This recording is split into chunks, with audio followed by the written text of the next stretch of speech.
There we go. Going live. Going. 1, 2, 3, 4. You're live. Hello. Oh, and welcome to another day in the Milky Way. Boy, that Blessings. sneeze come right at the same time. Thank you all for coming tonight. And with my co-host, David Null, Hawkeye Two Feathers, we are back again for episode 67. Greetings and blessings all to our dear friends and neighbors. And we continue to pray that each and every day that each and every one of you will continue to learn how to accept and receive the knowledge, the healing, the wisdom, and the many benefits from the universe. And we hope that you're doing as best as you can. And thank you for showing up. Yes, thank you so much.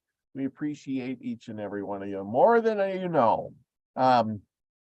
It's going to be a great night tonight. I am going to be doing a little bit out of this book, The American Conversations, Indians, and Chasing Deer and Prophecies. Prophecies. Didn't we do Hopi prophecies kind of like last week? Yep. Now we're doing some Cheyenne prophecy stuff. Nakota and Cheyenne. And who were the Cheyenne? That's the big question. You know? And we're going to start out with who was the Cheyenne and what did they do and why did they do it? You know, I mean, were they were a Plains Indian tribe too. So, you know, that's what we're going to discuss tonight, a little bit on the Plains Indians. But I want to welcome everybody into the chat room. Elderberry and Centurion Son, Lori Elderkin, much favor. They're talking about donuts. Oh, Linda Espinoza, thank you for coming. And I'm sure there'll be many, many more. How have you been this week? Oh, pretty fair. Went to the doctor, had my blood work checked and everything, and I'm still alive. That's great. That's great. Yeah, the cold weather hitting you there? Oh no, it is springtime here, and we all know that this ain't right. The blueberry, all the wild blueberry bushes that I've had and have talked about over the years, they already have berries on them. I mean, this is not even March, you know. Come on, guys. The mulberry bush out there, the tree has got all kinds of funny little mulberries all over it. Last year it did this. We had a cold snap come in and killed them all, and we didn't get one of hardly anything. Wow. But there's stuff blooming all over the place down here, and it's way too early. Well, and that's the thing. You're going to have berries on there, and it's going to freeze, and you're going to get zero.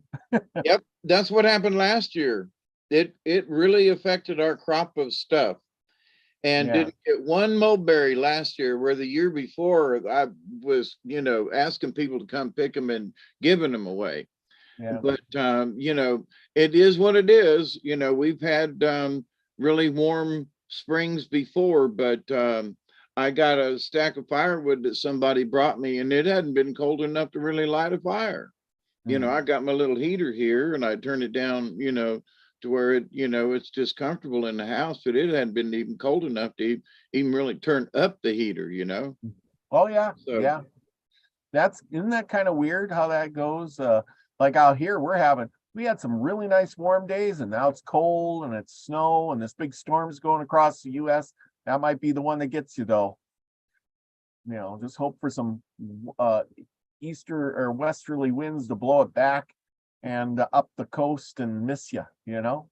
Yeah, we need a high off the coast of Florida and the Atlantic, because it'll circulate warm air out of the Gulf and keep us, you know. Yeah. We can stand 30s as long, but you know, that cold spell we had last year was in the upper 20s, and it was just bad enough. It just knocked out everything. So we'll see. We'll see. Yep, that's for sure. Well, anyway, it's cold here. We don't have to worry about blueberries. Heck, we don't have to worry about the trees blooming yet. Nothing. It's I think well, I got 3 below right now. Partly cloudy and 3 below. Big difference, you know. Isn't that amazing how miles and miles, just the distance between us. Yep, and you're just not quite due north, but Yeah, yeah, very much so. Well, I hope everybody else out there is doing well.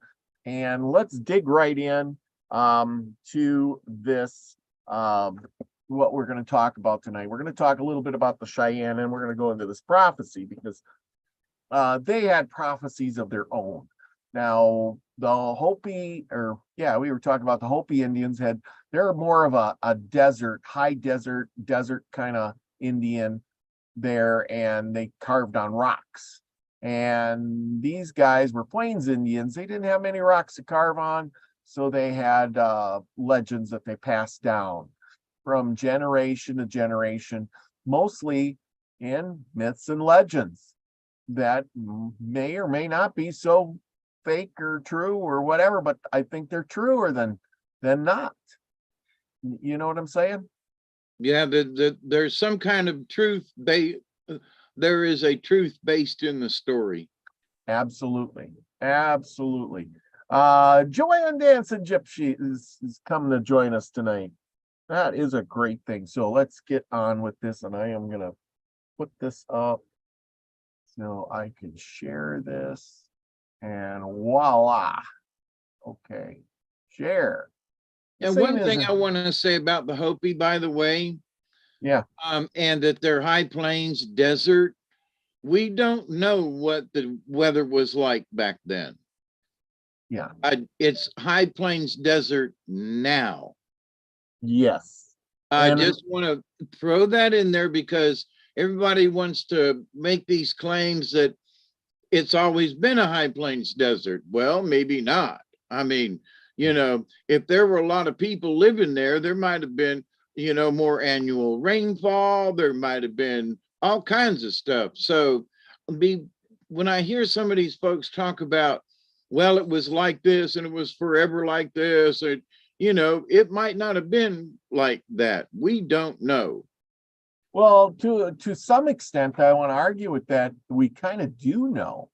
I've read some articles and some stuff that they found, like, for instance, they had, they used some trees and stuff for the logs, that they would use for their adobe buildings and things like that.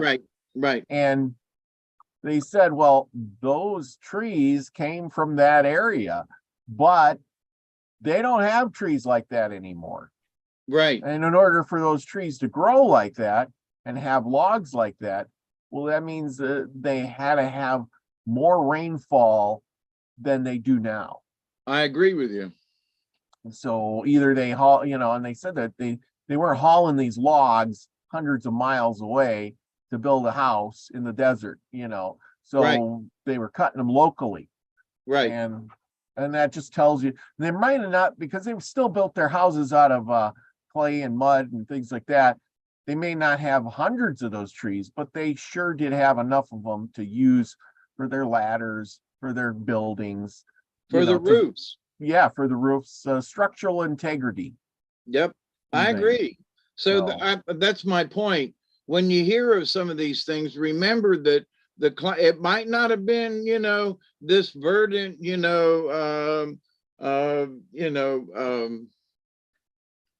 everything's growing everywhere, but we have to understand that just look at the different things that have happened just in the last 100 years, and the weather changes just in the United States alone. So we just have to I just wanted to point that out, just take that into consideration when hearing some of the stuff. That's all. Oh yeah, absolutely. All right, now who are these dead-gum Cheyenne Indians, huh? Who are the Cheyenne Indians? Well, that was my big question. Who are they? We hear about the Lakota, the Dakotas, and then you got the Cheyennes, and you got their Rapahos and stuff like that. And nowadays they're all mixed together and they put them all down in Oklahoma, but they didn't always live in that area. They were a Plains Indian. So let's get on with this. The Cheyenne Indians were one of the Plains Indian tribes, of course. They're a Native American nation which owns, they have two reservations now, one in the southwestern Montana, where the northern, there is two tribes of Cheyenne. There was the northern and the southern ones, believe it or not. The northern Cheyenne lived, and one in Oklahoma, which is the home of the southern Cheyenne and the Arapaho. The two factions are related as one nation, but they have separate tribal governments. The Cheyenne originally called themselves the Tisitiatas. I guess I said that good, maybe, which meant beautiful people. The Sioux, however, referred to them as Cheyenne, which means red talker, or people with different speech, and that name which was eventually adopted. The first recorded contact with the Cheyenne Indians was in 1680, when the representative of a tribe invited French traders to visit the trap on their lands. At that time, the tribe was settled on the Red River in what became Minnesota, where they lived in villages and trap traded and farmed. Over time, they were displaced by the Sioux, who were in turn being pushed farther west. The Cheyenne migrated across the plains to Wyoming and South Dakota, near the Black Hills. After coming west, they became a nomadic tribe who followed the movement of the buffalo, which quickly became their primary food source. Now, remember, as we talked about it here before, nobody really lived on the plains. There was no protection, there was not much water, and there was no food except the buffalo. The buffalo migrated, and you can't live out there on the plains if you don't have a horse or transportation. Okay, the tribe had a warrior caste system, which was based upon the age of the men. Eventually, a caste known as the dog soldiers became so powerful that it ruled almost the entire Cheyenne nation. Dissension between the castes gradually developed, and in 1832, the Cheyenne Indians divided into two groups, the Southern Cheyenne and the Northern Cheyenne. The Northern faction stayed along the Platte Rivers, while the Southern group moved into Western Kansas and Eastern Colorado along the Arkansas River.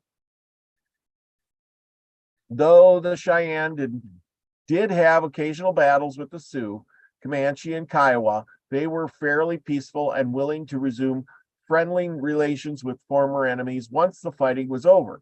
As a general rule, the Cheyenne Indians did not fight with the white settlers until 1861. Angered by broken treaties and invasion into the land ceded to them, they joined neighboring tribes in attacking white settlements. Wagon trains, homesteads, in a series of actions referred to as the Indian Wars. Of course, we've been talking about that for a while. In September 1864, the Southern Cheyenne Indians met with Major Wyancoop and concluded a successful peace agreement, which gave them the right to settle in southern Colorado. Chief Black Kettle withdrew his people to the area along the Sand Creek and set up a winter village to show that they were living under the terms of the agreement. The chief posted both a white flag and American flag at the village. In total disregard for the peace negotiations, Colonel John Shivington of Colorado Militia led 700 volunteers into an undefended village in what became known as the Sand Creek Massacre. Okay, and I'll add a little detail to that because I've read about this stuff a lot. So this guy, John Shivington, he battled in the Civil War, and he couldn't wait to get out there and, conquer some Indians. You know what I mean? Yep, whoop up on some Indians. Yep. Yeah, he was itching for a battle. He was fresh out of the Civil War. He was looking to do, and he didn't care what Indians they were. Apparently, he was part of the Colorado militia. Yeah, and he was told, whatever, and he went out there looking for a band of Indians that were causing trouble. And they came across this village. And of course, this was Black Kettle's village. He said to his guys, I don't care, who they are, they're still Indians. And this Indian village at the time, all the warriors were off hunting. So it was mainly old men and women, children, things like that. There wasn't many warriors left in the village. The warriors were out hunting. And he came across them and he told his men, let's go down there and, whoop ass kind of thing. And this was kind of a sad day, because even his soldiers looked at him and said, they're women and children. And the women and children seen the soldiers coming, so they rushed out to the soldiers with their children, asking for peace, and we don't mean you no harm. And so the women and children are out there saying, please don't hurt us, please don't hurt us. But he looked at me, he said, go down there and shoot them all up. And one of the men says, no, I'm not gonna. And he says, well, if you don't, we will shoot you. And that was one of those, famous guys who ended up, getting noticed for that, because he didn't want to go down and shoot up women and children. But once they got a few of the guys to start going down and just shooting anybody and everybody, the rest joined in like a feeding frenzy and literally, just massacred the village. Now, they not only massacred that village, they desecrated the bodies. I mean, and I can't even go into the gory details of what they did to them, but it was terrible. But the survivors out of this village, I think there was like 300 people in the village, and they killed all but 75 who ran away and escaped. And these survivors ran to the Lakota, and I think it was either Sitting Bull or one of the two. I think it was Sitting Bull's tribe, and the Umpapa, and they told the story. Crazy Horse was there, and they told him, and next thing you know, all the Indians knew about this, that the white man had broken the treaty, and this meant war. And this event is what united all the Indians at that time, is this event right here, where he went down there and did the massacre, because they were just women and children, and they literally killed them all and did horrible things. The worst part is after they did, they paraded back into town, or whatever town was closer to camp, or the whatever, with body parts, which is gross. I hate to tell you guys all this, but that's what they did. They were waving around body parts like they were conquerors of a huge war, which I think is just gross. It was terrible. It was a really terrible thing. I can't even, I read it and it was terrible, put it that way. So, okay, let's move on. Okay, furious over the betrayal, survivors joined the dog soldiers, who were convinced that there was no treaty with the white man was possible. Northern Cheyenne, who had not participated in earlier raids, like I said, they were, they told all the Indians, and every Indian, joined together at this point. The raids joined Sitting Bull of the Sioux and fought in the Battle of Little Bighorn. Of course, there was a lot more battles before that, but this is what united all the Indians. In time, the Southern Cheyenne Indians were captured and forced into lands in Oklahoma, where many died of malaria and starvation. Under the leadership of Chief Little Wolf and Chief Dull Knife, also called Chief Morningstar, a group of Cheyenne Indians left the southern reservation in an attempt to join the northern tribe. Most were captured and eventually killed. Though a small band of survivors did manage to make it to Montana, where they were eventually granted reservation rights. And this is what they would have looked like if you met up with them back in the day.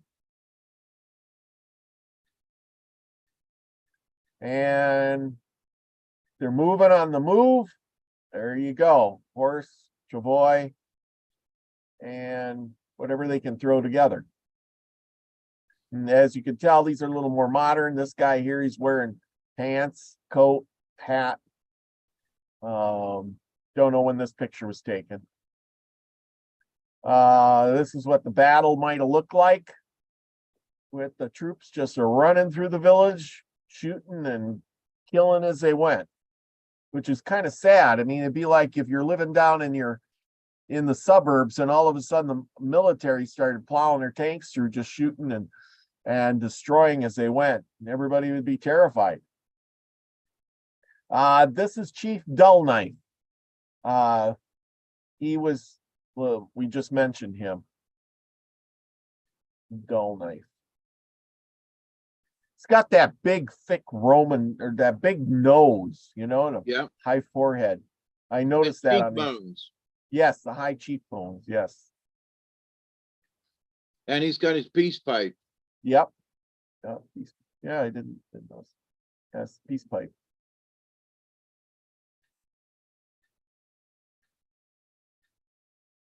And there would be a tent. You notice the paintings on the tents.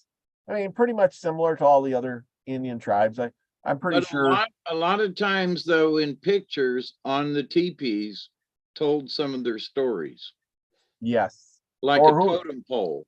Or who lived in that tent. Like, Sitting Bull would have had a bull that was sitting, that was his mark, kind of. So like this one here could have been Jumping Horse, or Fighting Man or something, or who knows, yeah, but it tells a story. I don't know who this guy is, but you can see he's got the similar characteristics.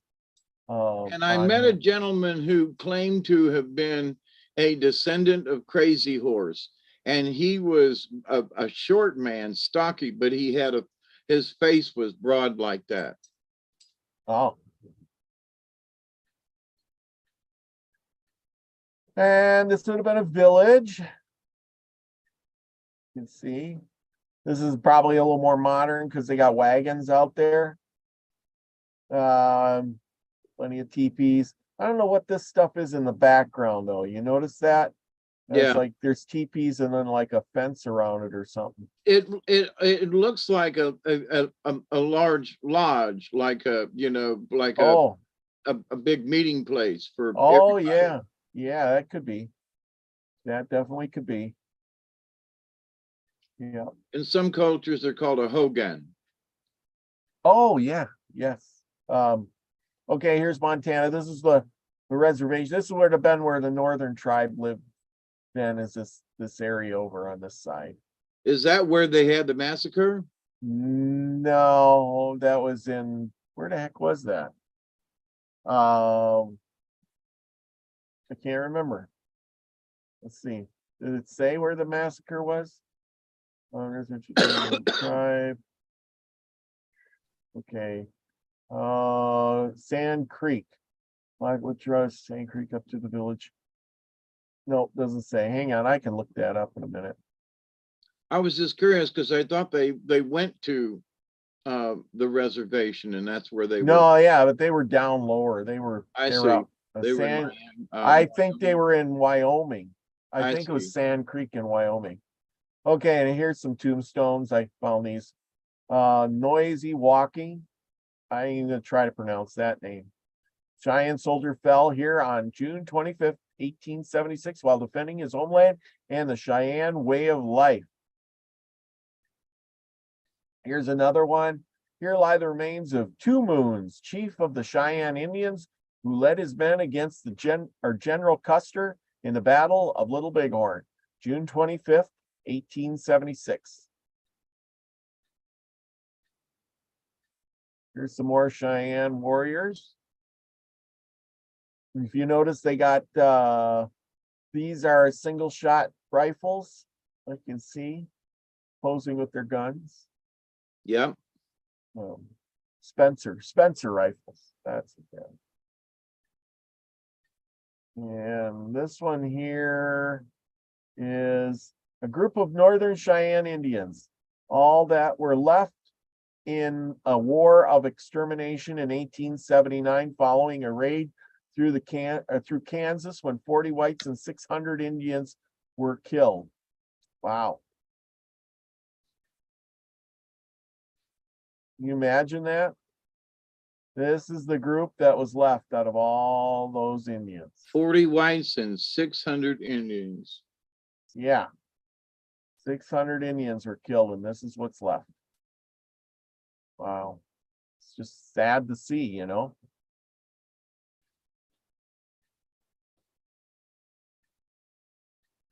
Here's a couple more. I don't know who didn't have names for these guys. But anyway, but anyway, yeah, there you go. So like I said, it was kind of a sad thing, you know, them guys, you know, they lived on the plains. Like we were talking before the horse came, most of the tribes lived on either one side or the other. And, you know, and as the white man came, we really don't know, but pushed all those Indians back. Every time one tribe would move, the other tribe would move. Like the Sioux might have lived more in Wisconsin, and then they got pushed into Minnesota, but pushed to Cheyenne, you know, into the plains. And then the Sioux went to the plains because the Blackhawks were coming in, you know what I mean? It's just everybody was moving back so the white man could have some room until they got to the Mississippi River.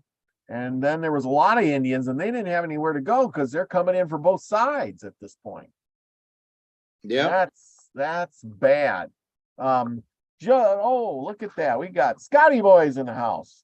Where there no savage has to rule their nations. Yeah. Look. Nope. Either these are old pictures. Scotty Boy says looks almost fake, like picture or painting. Nope, these are old pictures. They are definitely the real deal. Not fake or paintings either. Anyway, now this book here is always interesting, and I love reading from it. It's about a kid, a young Indian who Cheyenne, and he goes to his grandfather. With his grandfather chasing deer, and try to sum it up. Anyway, John is the kid and chasing deer is his grandfather, and he goes to him. And what we're going to talk about this a little bit tonight is about having these prophecies and who sees these prophecies. You know what I mean? So he goes and I'll just sum up some of this. And how they get these things, and what's the conveyance of all of this. And I think his grandfather tells it really good. Okay. And then bodies of okay. So I'll skip this part where he comes to visit him. And he says he goes in for another company. Chasing deer and John arose each morning to a harmony. So he's living up in the mountains. He left the city to go up to the mountains where his grandfather lives. Okay, so to harmony of the bird songs and the sunrises once again, renewing their bodies in the body of grandmother Earth, in whose womb we are nurtured all our lives.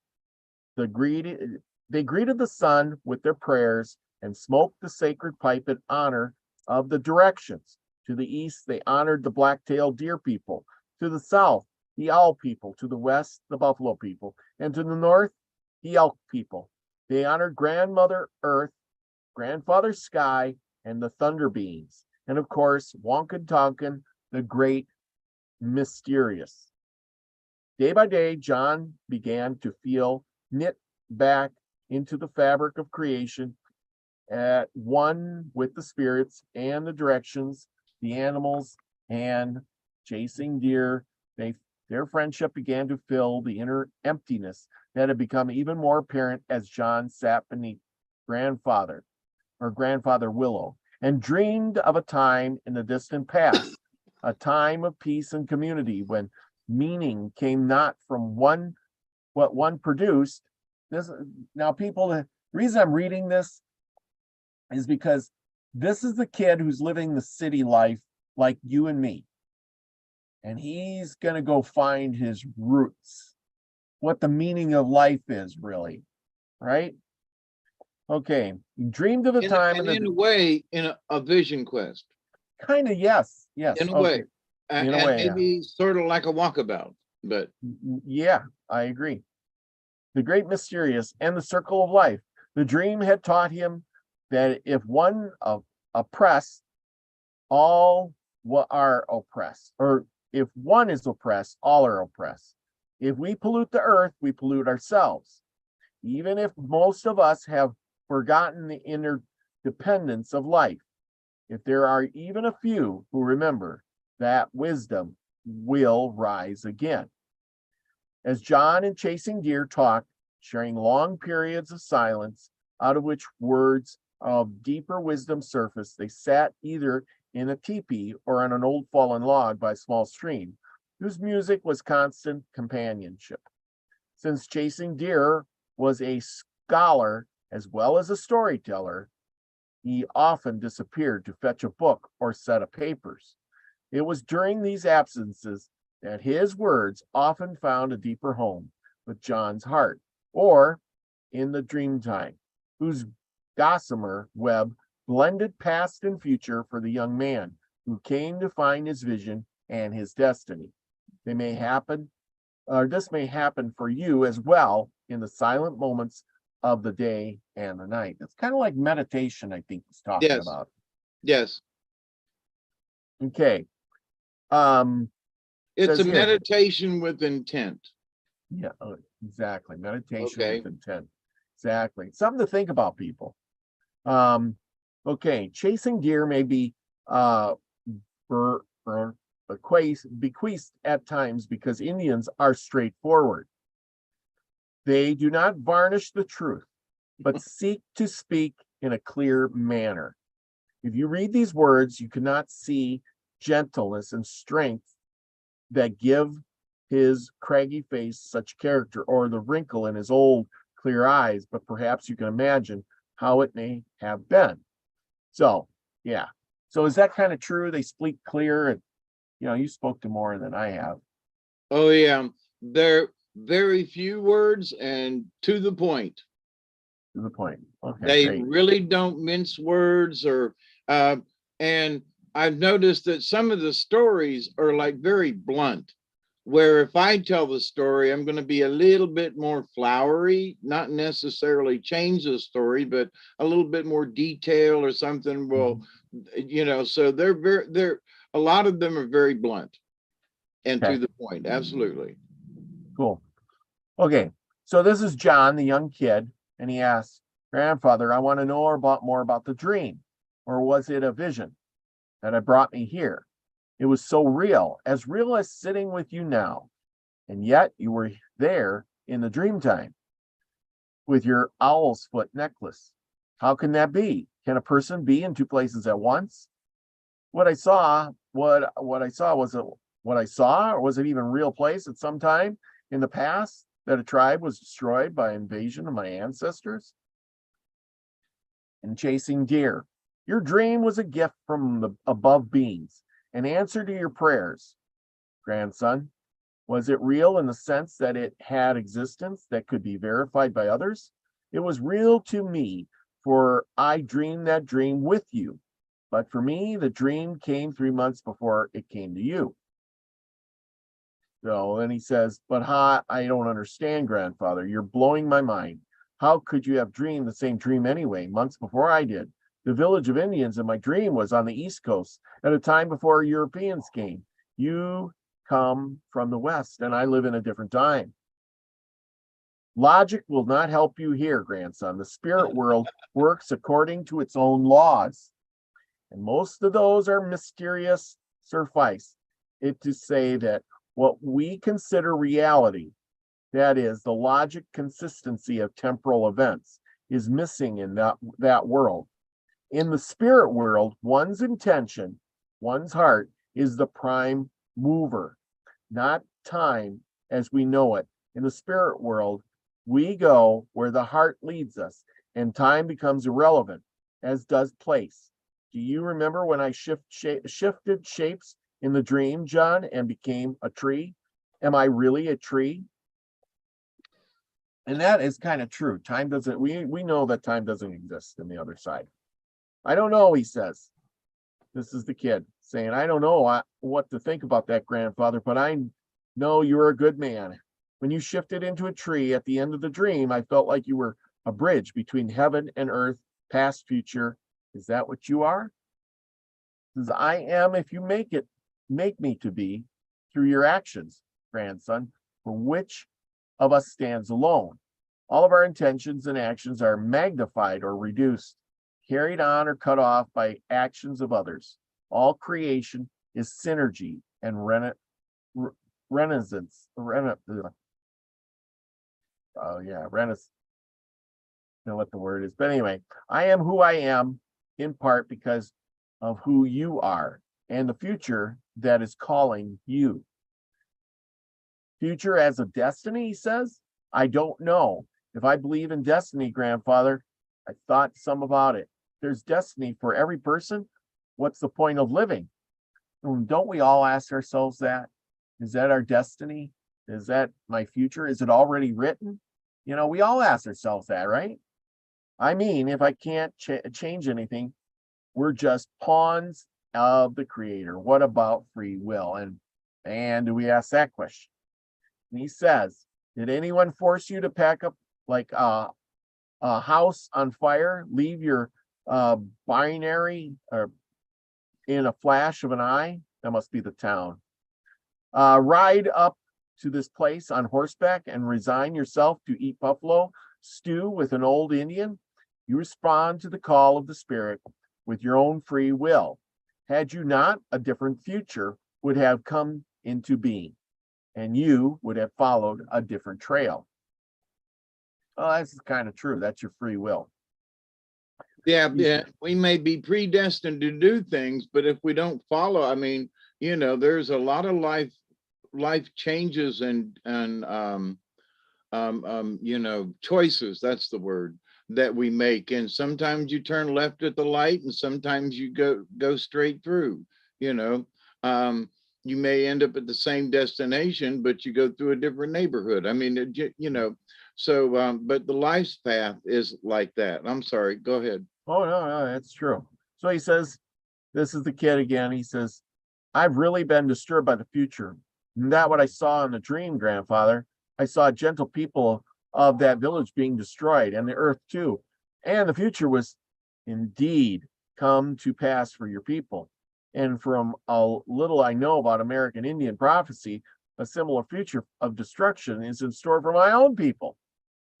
And the grandfather said, perhaps, grandson, and perhaps not. You cannot change the past for my people, but you can help create a different future for all the children of earth. That is the value of prophecy. It warns only of the probable future. Remember, probable future. Awakening the hearts of those who truly hear their deepest intention. Remember the probable and intention. A man's intention is revealed by whom or what he chooses to serve. Will he serve himself, separate from others, or will he serve the Creator and the whole of life? The intention is strong. It is like unleashing a mighty wind that can reshape the landscape in a moment's time.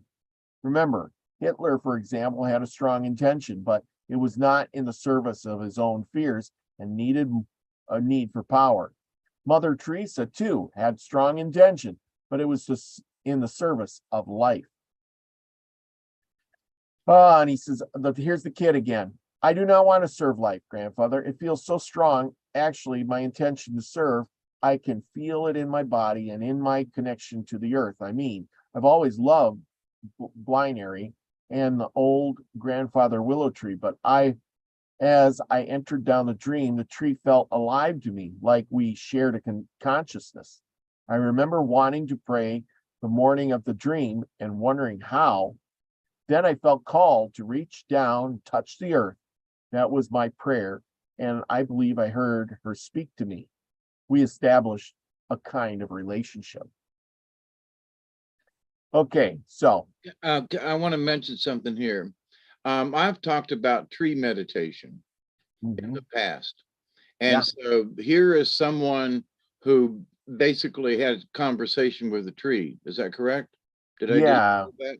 Well, he was talking about having this, his grandfather said he shapeshifted into a tree, but he was speaking to a tree. And then, he touched the earth so he could communicate with the earth in his dream.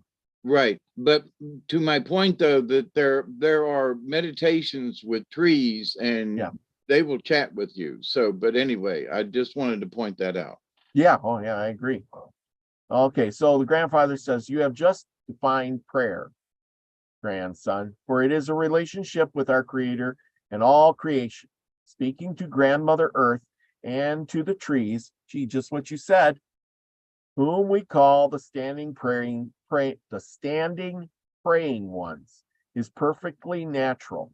My people commune with many aspects of grandmother earth, the trees and the elements, the animals and the stones, who are the oldest of grandmother's children. What else did grandfather Willow tell you? And he said, here the kid says, when I found myself resting in embrace of the tree after waking up from the dream, or waking up from the dream, something kept telling me that Tommy held the key to this meaning. No, telling isn't strong enough. Something was urging me, pushing me to find him and reveal the whole thing, even though another part of me wanted to keep the dream inside for a while and tell no one. Okay, so anyway, he goes on, talks about this kid and so forth. And then the grandfather says, the voice of the great mysterious is everywhere, in the winds, the water, the plants, and the trees, the animals and the stones, in the voices of friends and strangers, in the patterns of the clouds. When you hear that voice, you might call it intuition. It is a call to alertness, to wake up and take action, which you did, so that harmony and balance can be restored. That is good, grandson.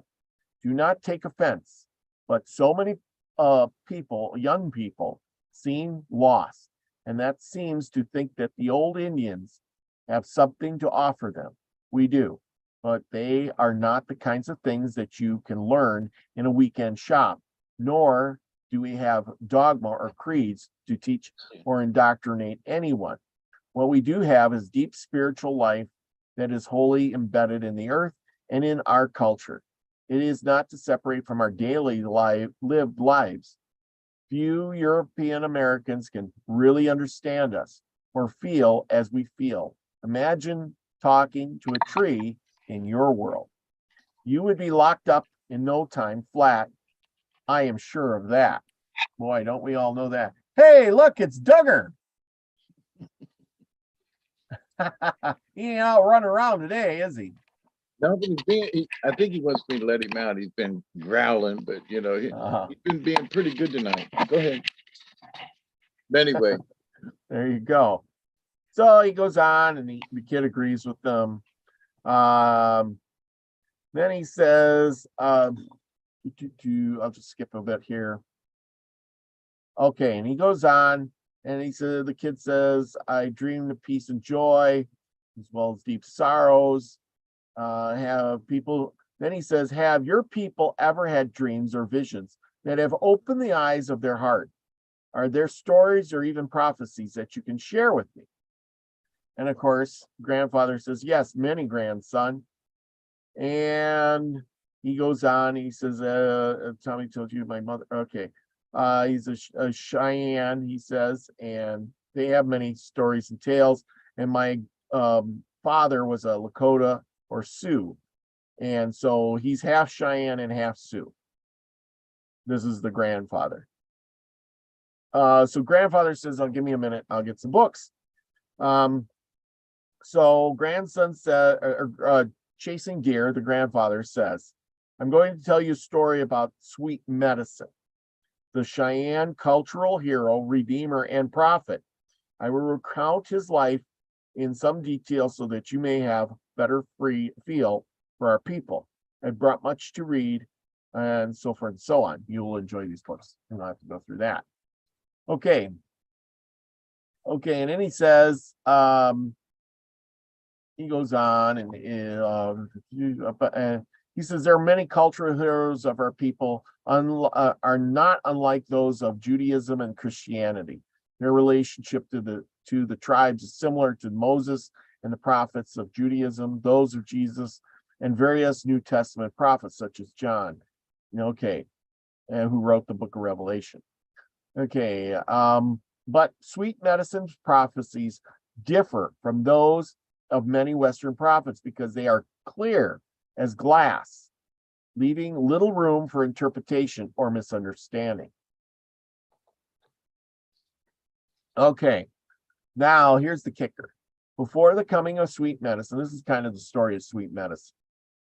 Before the coming of sweet medicine, the Cheyenne people had lapsed into a moral and spiritual decline, self-centered and community-destroying behavior, including murder, had come the order of the day. Much of the behavior and social customs associated with American Indian tribalism was falling away. And then it just goes on. Then people were truly savage at the time, unlike the gentle Cheyenne and the white man was to encounter many centuries later. Okay, so it goes into how this medicine guy sweet medicine was born. One night, a young woman, still living with her parents, had an unusual dream.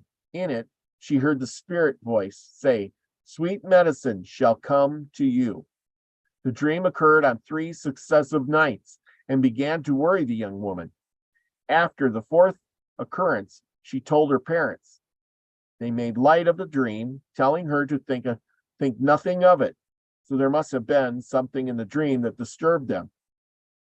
Okay, the dream spirit had spoken true in the way that neither the young woman nor her parents had expected, for the young woman was soon with child.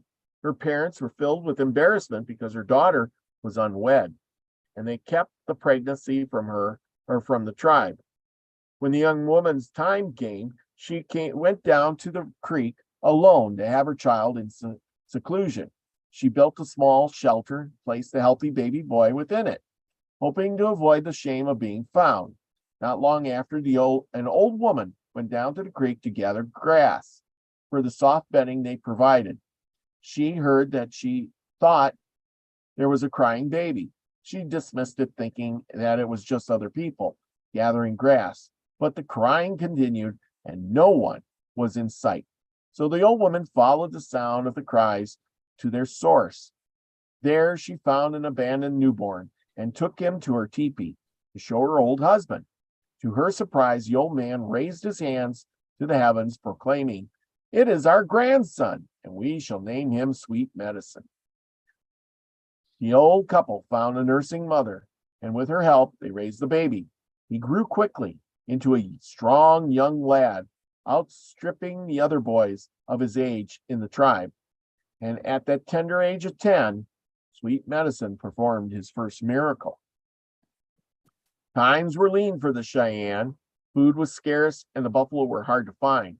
So Sweet Medicine went to his grandmother and asked her for a buffalo hide that he had prepared according to his instructions, or she had it prepared to her. Well, anyway, when that was done, he asked her to make a hoop from cherry wood bough. Next, he asked her to make 4-pointed cherry wood sticks with forks of 1, 2, 3, and 4 prongs. When the buffalo skin was properly prepared and cut into one long strip, it was used to make, along with the hoop, a net with a center hole, not unlike a dream catcher. Everybody knows what a dream catcher is, right? By the time the people were wondering what Sweet Medicine and his grandmother were up to, he went to the center of the village with his grandmother, taking all the objects that she had made according to his instructions. The tribe gathered around him in a circle, while his grandmother brought the hoop to the center of the circle. Sweet Medicine laid out his sharpened sticks in a row. When he picked up the first stick, the one with the single fork, his grandmother rolled the hoop, crying, "My grandson, here is the yellow buffalo calf." And Sweet Medicine threw the first stick at the rolling hoop. The hoop fell over Sweet Medicine, and his grandmother repeated this with the next two sticks until only the fourth stick was left. When the hoop was rolled the fourth time, Sweet Medicine sent his last stick cleanly through the center of the hole, and the hoop changed into a young buffalo with an arrow in its side. The people were told to get the meat they needed, which they did until all had their fill. So there you go.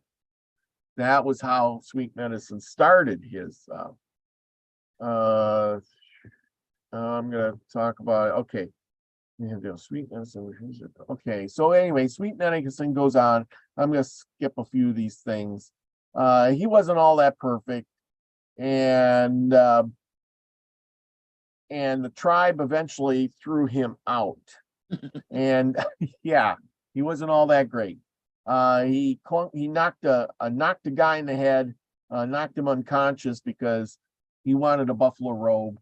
And he went and hunted a buffalo, and an old man came up and wanted the buffalo skin, and he said no, and he knocked him in the head, and the tribe had kind of threw him out. Many years later, he helped the tribe get some buffalo meat again, and so forth and so on, and he saved the tribe by feeding them. And then him and his wife, Sweet Medicine, ended up having a wife. Him and his wife announced they were going on a long journey, might be gone for a while. During the journey, they went to the Black Hills. Sweet Medicine received his instructions from the spirit world and was given the 4 sacred arrows of his people. From that time forward, Sweet Medicine instructed the people about what he had been taught and brought a new ceremonial life to them. Okay, so then he brought that back, and he's, herald again.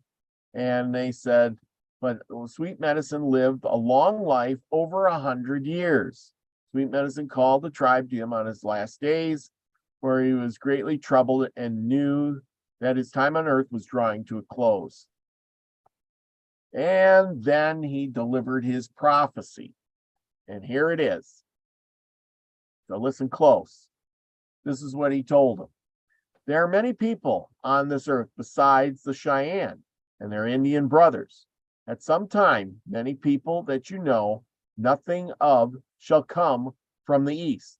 Some of them shall be black, but there will be a fair-skinned people too, and they shall be numerous. Their fair-skinned ones shall have hair much lighter than yours, and they shall have hair upon their face.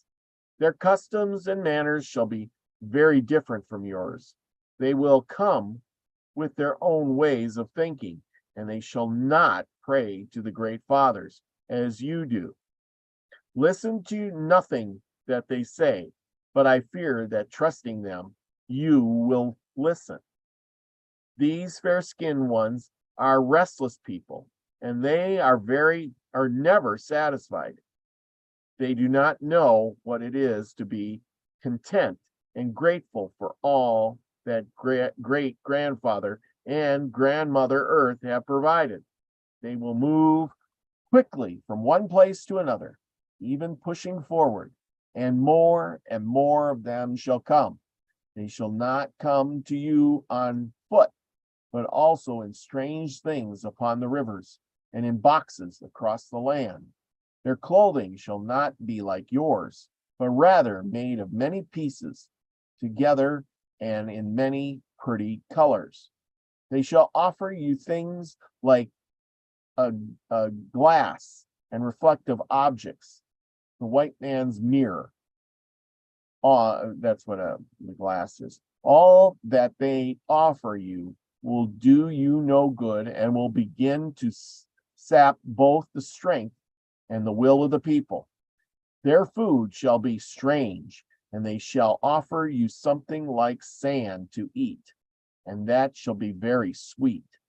Eat nothing that they give you, for none of it will be good for you. But worst of all, they will offer you a strange drink, and if you drink it, you will go crazy. Unfortunately, you will like these things that the earthmen bring, and more than likely you will take them. I warn you that if you do, your troubles will be never ending. Take nothing from them, but I fear for you, and my heart is very heavy. These people will kill the animals and will uproot the earth. The buffalo will be hunted down for sport. Our four-legged brothers and sisters will begin to disappear. They shall hunt them with strange and powerful weapons, and the new weapon shall be noisy, and from it will be sent something like a pebble, which will be deadly. When they come, they will bring with them their own kind of animal, not like a buffalo, but with short, shiny hair, white horns, and split hoofs. These animals they will eat, and so will you.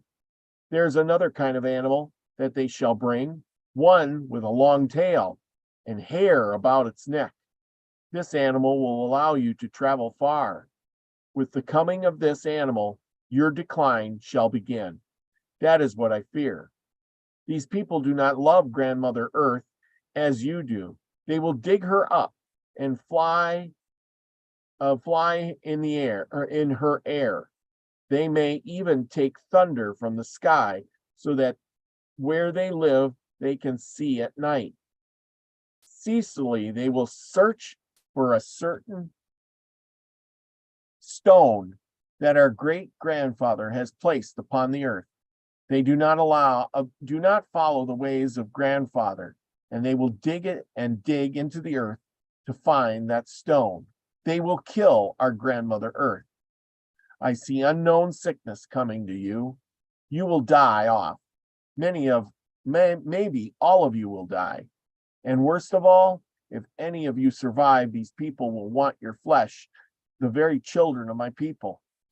This you must never let happen, for if you do, your children will become like them, and they will know nothing. These people are relentless and will do all in their power to make you like them. They will not stop. My heart is saddened for you. Will not remember what I have said to you. You will leave your religion for something new. You will lose respect for your leaders and start quarreling with one another. You will lose track of your relations and marry women from your own family. You will take after earthmen's ways and forget the good things by which you have lived, and in the end become worse than crazy. I am sorry to say these things, but I have seen them, and you will find that they come true. Wow, how powerful is that? And when was that prophecy supposedly given? Well, probably before the horse. Right, right. You I know, understand, but I mean, was there a date, or was it as grandfather is telling the story? Does he relate it any way that this is a long time ago, or yeah, he says, let's see, I don't know if I skipped over that. but it was before the horse, so that's an important yeah, he was talking about how his you know, telling me every year I'm not sure read credit.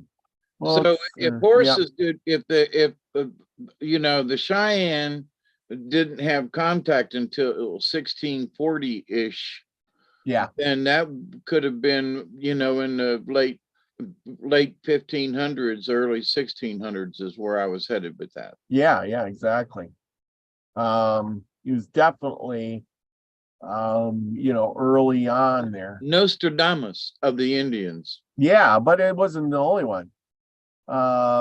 Right, so but anyway, I mean, it wasn't Nostradamus back about 5 or 6, you know, I mean. yeah, that was about that era right in there. You know, isn't that weird how all these people were having these prophecies back then?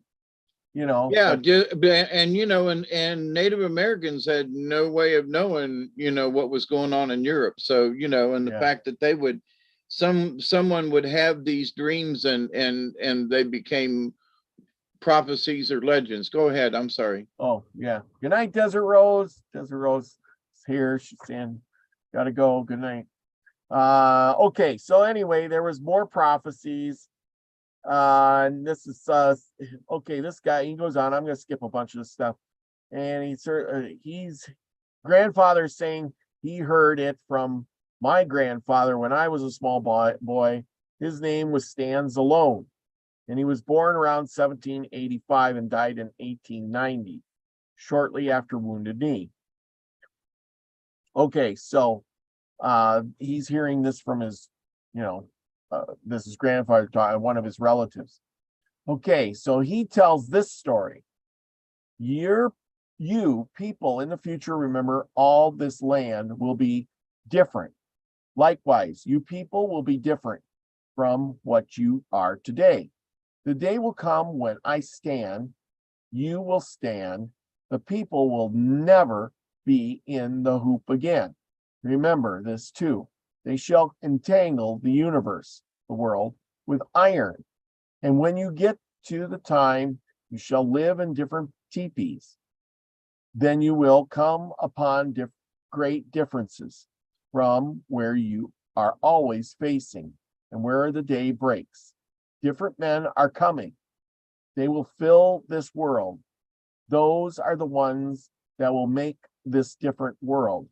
When you get there, there will be great wars. But there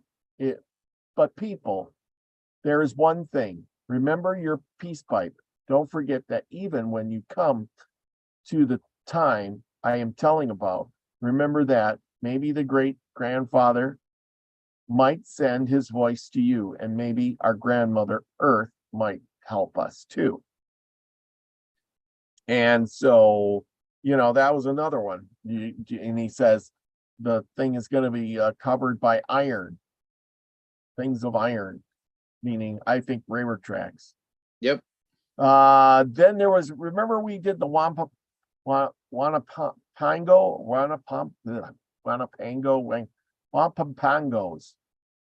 They were from out East Coast, by Massachusetts. Remember that? Yep. Let's see. And who was this guy? Powhatan. Powhatan. Yeah. Say that again. Powhatan. Medicine man. We talked about him. He had a vision. Let's see. Wait, subdued them. Okay. What is his vision here? Men of strange appearance have come across the great water. They have landed on our island. Their skins are white like snow, and their faces long hair grows. These people have come across the great water in wonderfully large canoes, which have great white wings, like those of a giant bird. The men have long and sharp knives, and they have long black tubes, which they point at birds and animals. The tubes make a smoke that rises into the air, just like smoke from our pipes. From them come fire and such terrific noise that I was frightened, and even in my dream.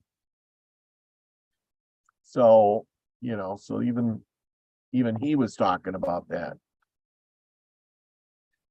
But yeah, anyway, so that is the prophecies. These guys were, okay. Okay, here's one more. Scattered through the world shall be the women who sing, and the men who sing, and all who sing. No one will escape, no one will be saved. There will be much missing in the years of the rule of greed. Men will turn into slaves. Sad will be the face of the sun. The world will be depopulated. It will become small and humiliated. So Small and what? Humiliated. Humiliated. Ooh, that's interesting. yeah. So anyway, that's what I got. I thought that was interesting how these guys were having, I'm sure we talked about going on vision quests and how they, did the sun dances to get visions, and they would go out and sit on top of a hill and not eat for umpteen days so they could get a vision, or smoke some weed or something, or whatever they do. What was that called? Peyote. Peyote, that's the word I'm looking for. And mescaline, and but and then there were the snake tribes that you got bit by a rattlesnake and you had to survive it, or it killed you, Yep. Well, and that's the whole thing, is these they were survivors, they were tough, and then but they have these visions. I mean, you got to wonder if they were given these visions because the white man was coming, or they connected and they were getting these downloads, because it wasn't just that one tribe. There was many tribes that were getting these visions, like a warning, like the white man's coming. Yep. These join folks together. are coming, and they're going to just wipe all right across the nations, and they did. Yeah, and don't take their stuff. And remember, that's what I said, that the white man literally tricked the Indians into killing themselves off by, the Indian didn't have any money, and he says, well, you just go out there and shoot and get me some beaver or buffalo hides, and I'll give you money, and then you can buy all these nice little products we got. We'll trade you that pot for 2 buffalo hides. We'll give you that knife for a beaver. And the Indians, they didn't know. They thought, oh, there's lots of beaver out there, I'll just go get one. Until pretty soon, the white man's out there getting them, the Indians out there getting them. Pretty soon there isn't none. Now they don't have anything, and they don't know what to do. We're out. If you don't mind, I'd like to pass on a little information I found out. Yes.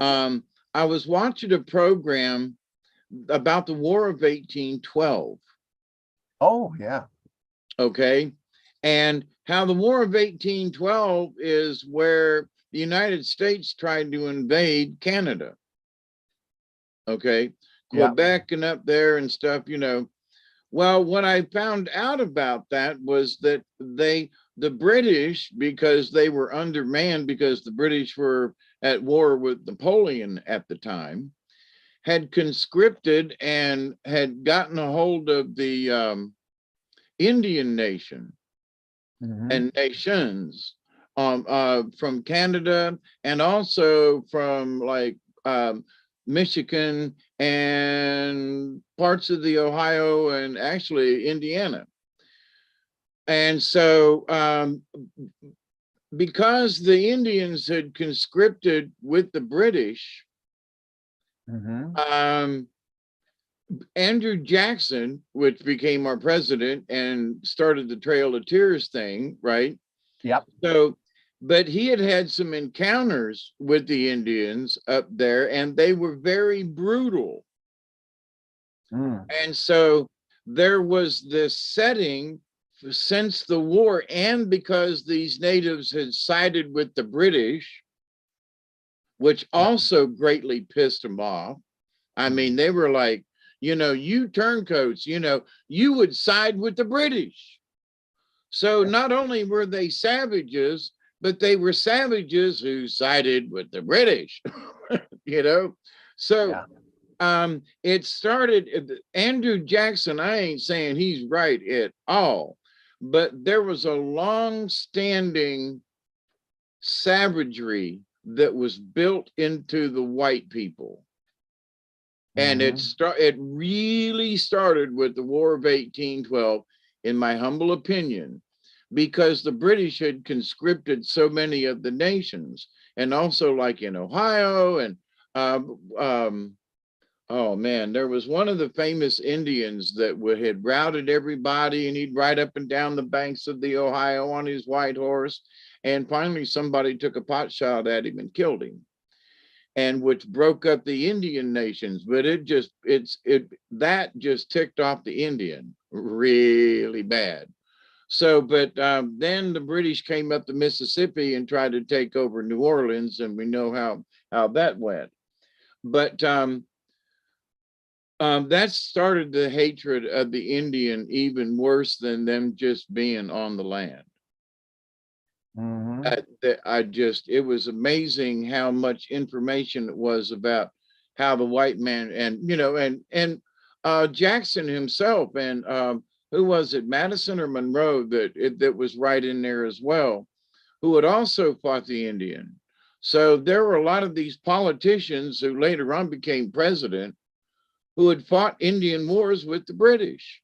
So, Yes. it was a real thing to them folks. So they didn't just pick on the natives. They actually, in their own mind, had a reason why they hated them, and why they thought they were savages, and which just gave them impetus to run them off the land. So I just found that very interesting. It was either Madison and Monroe. But anyway, one was president at the time during 1812, the War of 1812. And then the other one was a general and had fought the Indians and the British, and so was Jackson. And both of them became presidents. So I just thought that was interesting, and that they had very hands-on direct contact with Indian conflicts. They just weren't some politician and didn't like them. Nah, they actually had been at war with them. Yeah. So they had not, in their mind, they had reason to hate the savages. Okay. So with that, want to hear a story? Yeah. Here's the thing on the war. About the War of 1812 was fought by the United States of America and its indigenous allies against the United States Kingdom and its allies of British North America, with limited participation by Spain in Florida. And yeah, that's what it says here. Origins what else can I find on it? I'm trying to find here who was president. I want to know who's president was in 1812. And Native Americans who opposed the U.S. Yeah, because that gave, in 1812, since they'd signed a Declaration of Independence, what was happening is that now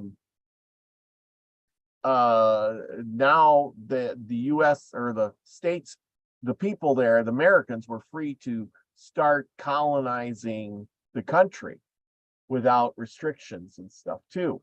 And the Indians didn't want them to get any farther than they were. And the British said, oh, don't worry, we're going to give you back your land. Right? Right. And so a lot of the Indian tribes sided with them. Right. Tecumseh was a confederation of Native Americans in the Great Lakes region of the U.S. that began to form, was a confederate several years. Okay, yeah. So he was against them. Or, so you just go on and on about and Tecumseh had really routed the Indian nations. Yeah, trying to find out who that president was. In 1812, I just did the presidents. Oh yeah, here I just did presidents the other day. Okay, hang on, I'm going to share this. Oops, I gotta. Oh my God, the mosquitoes are out already. Oh, don't worry. One good freeze, they'll be gone. Okay, here you go. United States presidents. This is Madison, James Monroe. Yeah, it'd have been John Adams or Monroe and Jackson right here. Yeah, so, and both of them were involved in directly as generals or whatever during the War of 1812. Yeah, I think so, Jackson they fought in the War of 1812, and then so it would have been John Quincy Adams or James something then Monroe. Monroe was stationed and fought, and so did Jackson, because Jackson fought in New Orleans, and Monroe was more up north and fought the Canadians, the Canucks. Yeah. But anyway, I just found it interesting that Madison was in the middle of the war as president during that time, and that the British had actually sailed into the harbor and burnt down the White House. Yes. Yes, I just did that on my show the other night. They burnt down the White House. They burnt down the Library of Congress and everything like that. And Jefferson sold his book collection of 6,700 books to the United States for like $23,000 to get the Library of Congress going again. Well, then the British left there, and they were the ones that ended up in New Orleans. Yeah. As a follow-up. I don't know. I didn't see your show on that, but Yeah. you know, so they burnt Washington and invaded and decided they was going to take over and go up to Mississippi, and they made some big mistakes there. But yeah. Says Lucky Stone says Dolly Madison saved the artwork from the White House when the British burned down DC. Yes. So anyway, okay. So which one are we doing? What's this one called? Oh, the story. Yeah, no. We kind of sort of got off on that, but while it was on my mind and fresh, I thought it was just very interesting. What's this book called? Indian folk tales or American Indian fairy tales? Remember, I got everything messed up here. So. That's right. Give me but it's close to the top because it's in the A's. American Indian Fairy Tale, Snowbird, Water Tiger, etc. by Compton, Margaret, 1907. Okay. Okay, I'm gonna have to go for the long haul here. I have to go find it again because I just can't find it here.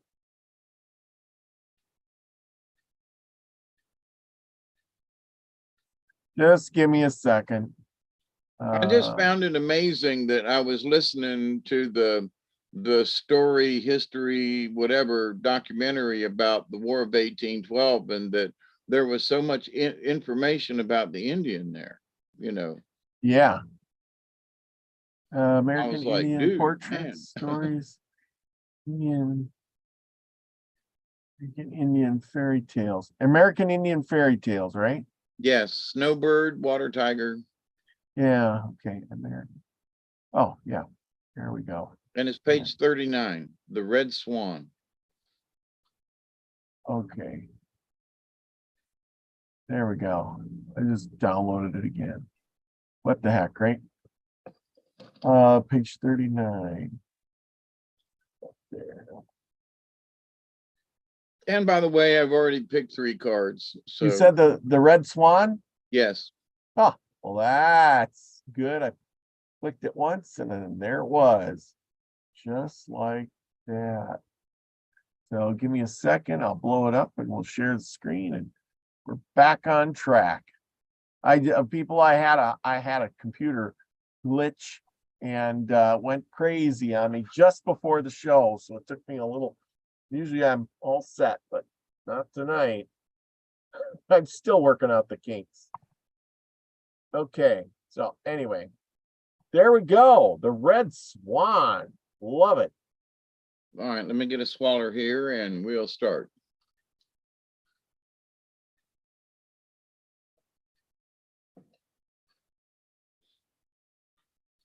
Now, it doesn't say where this story came from. It just is. So, the Red Swan, a great chief, Red Thunder, was traveling with his wife and 3 children to a council of the nations. When they were near the place appointed for the meeting, one of the children saw a beautiful white bird winging its way high in the air. He pointed upwards, clapping his hands with delight, for it was flying swiftly towards the earth, and the sun was shining on its broad back and wings. While the smile was on their faces, the bird suddenly appeared above them, and in a moment struck their mother to the earth, driving her into the ground so that no portion of her body remained. The force of the blow was so great that the bird itself was broken into pieces, and its plumes were scattered far and wide. The Indians assembled at the council rushed forth eagerly to secure them, for a white feather is not easily procured, and it is highly prized in a time of war. Red Thunder stood speechless in his great agony. Then, taking his little ones with him, he fled into the forest, and no man ever saw him again. He built himself a lodge and never passed far from its doorway. When winter shook his white locks and covered the land with snow, Red Thunder fell, shot by an unseen arrow. Thus the three boys were left alone. Even the eldest was not large enough or strong enough to bring home much food, and all that they could do was to set snares for rabbits. The animals were sorry for them and took them in charge. The squirrels dropped nuts at their doorway, and a great brown bear kept guard over them at night. They were too young to remember much of their parents, and they were brave boys who tried their best to learn how to hunt and fish. The eldest soon became skillful and taught his brothers. When they were all able to take care of themselves, the eldest wanted to leave them and go to see the world, to find other lodges and to bring home wives for each of them. The younger ones would not hear of this and said that they had gone along so far well without strangers, and they could still do without them.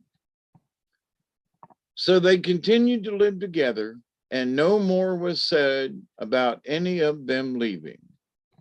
One day, they wanted new quivers for their arrows. One made his of otter, another chose sheep, and a third took wolfskin.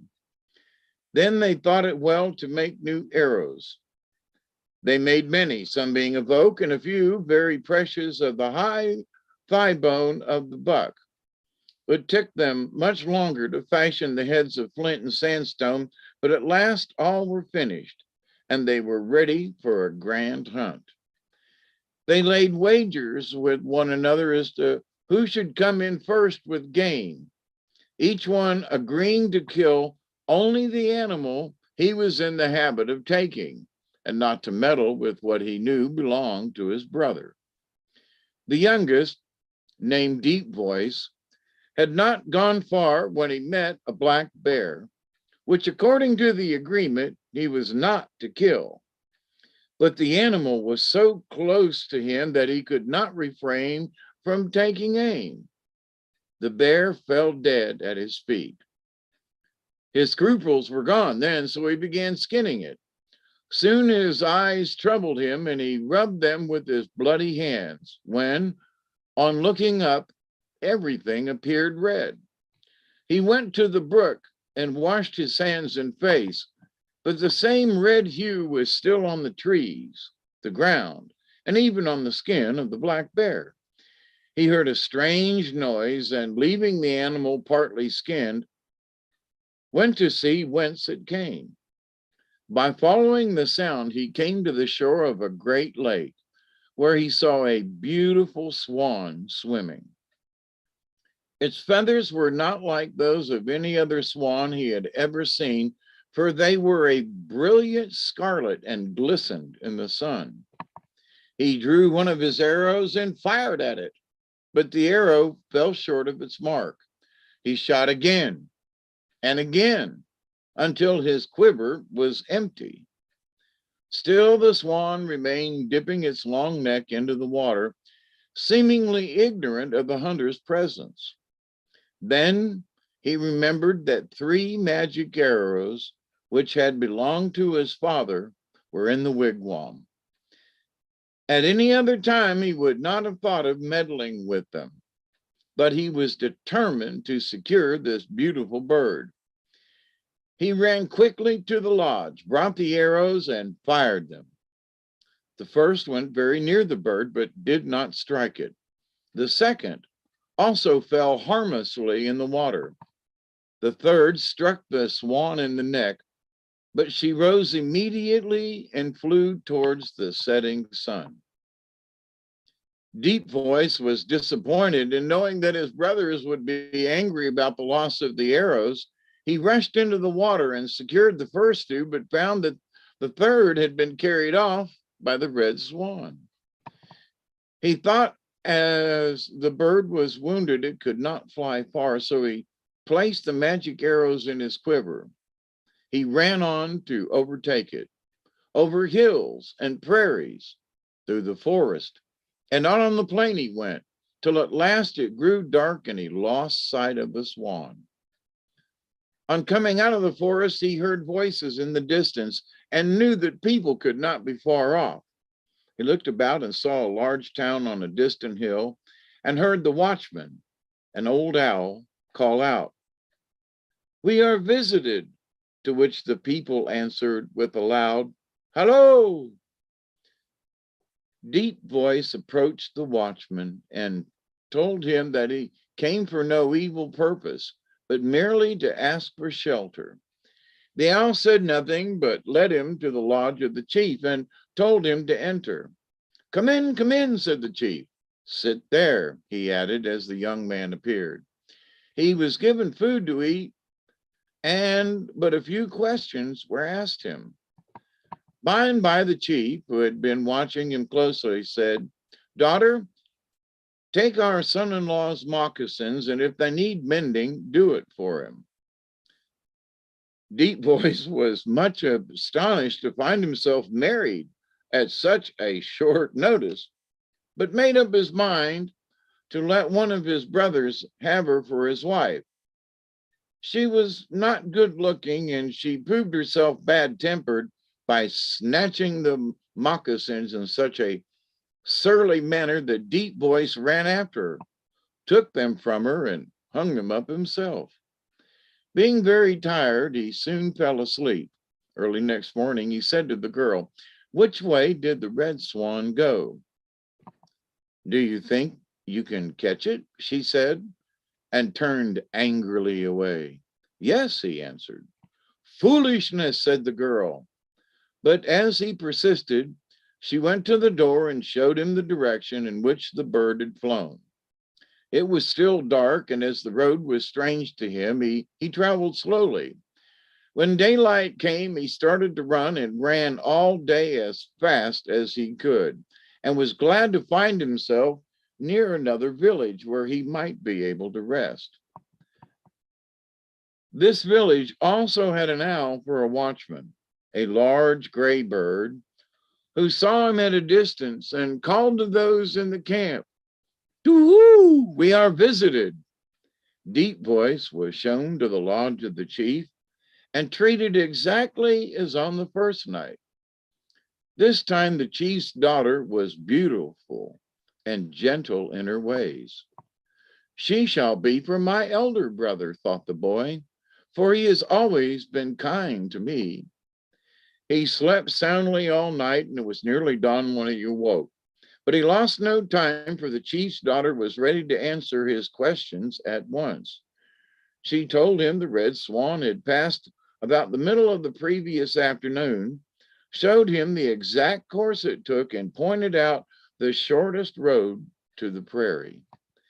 He went slowly until sunrise and then ran as before. He was a swift runner, for he could shoot an arrow and then pass it in its flight so that it would fall behind him.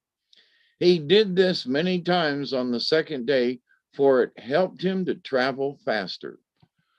Towards evening, not seeing any town, he went more leisurely, thinking that he would have to travel all night. Soon after dark, he saw a glow of light in the woods and found when he went near that it came from a small, low lodge.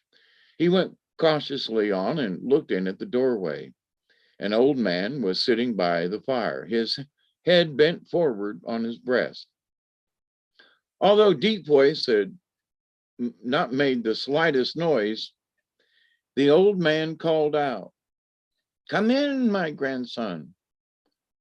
The boy entered. "Take a seat there," said the old man, pointing to a corner opposite him by the fire. "Now dry your things, for you must be tired, and I will cook supper for you. My kettle of water stands near the fire." Deep Voice had been looking around the fireplace, but had seen no kettle. Now there appeared a small earthen pot filled with water.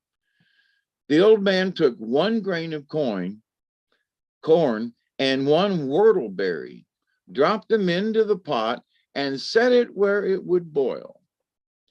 Deep Voice was hungry and thought to himself that there was small chance of a good supper. When the water boiled, the old man took the kettle off, handed him a dish and spoon made of the same material as the pot, and told him to help himself.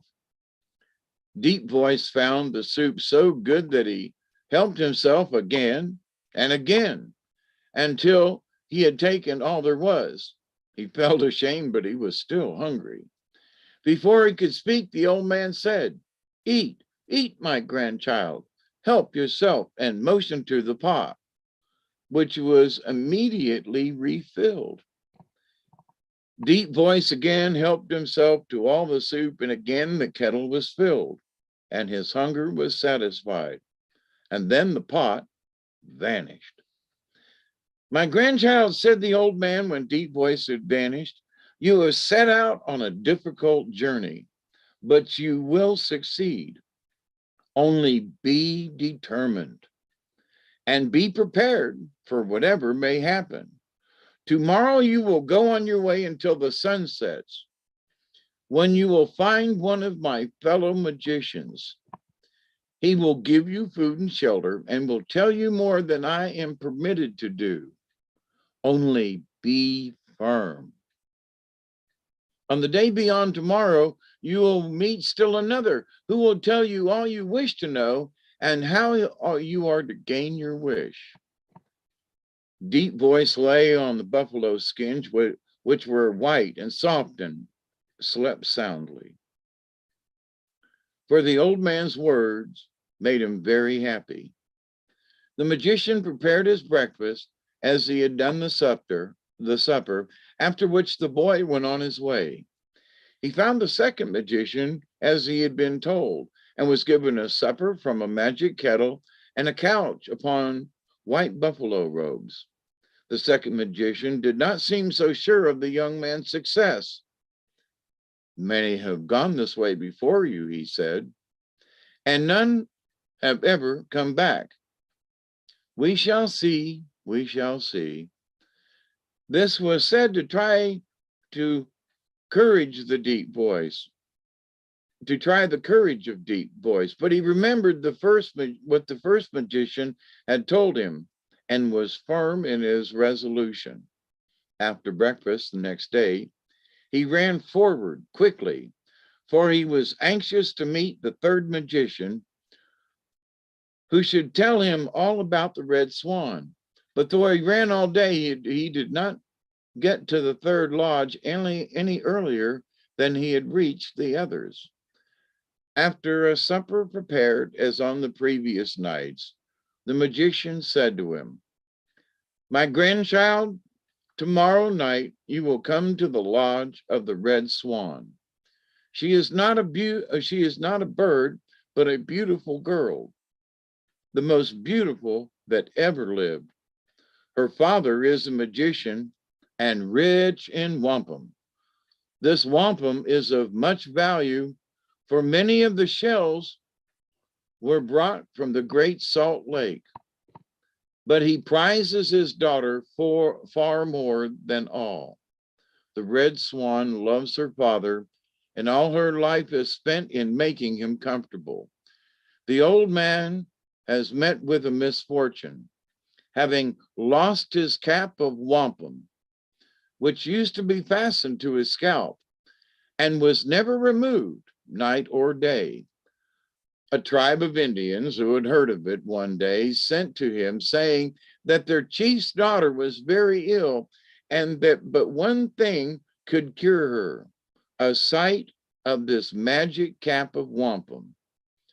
The magician did not suspect the messengers, though he tried to persuade them to bring the maiden to him. They declared that she could not be moved, whereupon the old man tore off his cap, though it gave him much pain to do so, and sent it to the chief. The story was all a pretense, and when they got the cap, they made fun of it and placed it on a pole for the birds to peck at and the stranger to ridicule. The old man is not strong enough to get the cap back, but he has been told that a young warrior shall come someday and procure it for him. The red swan goes forth in the moon of falling leaves to seek for this brave, and she has promised to be the wife of him who is successful. My grandchild, many have followed her and failed, but I think you will be more favored. When you are seated in the lodge of the red swan, the magician will ask you many things. Tell him your dreams and what your guardian spirits have done for you.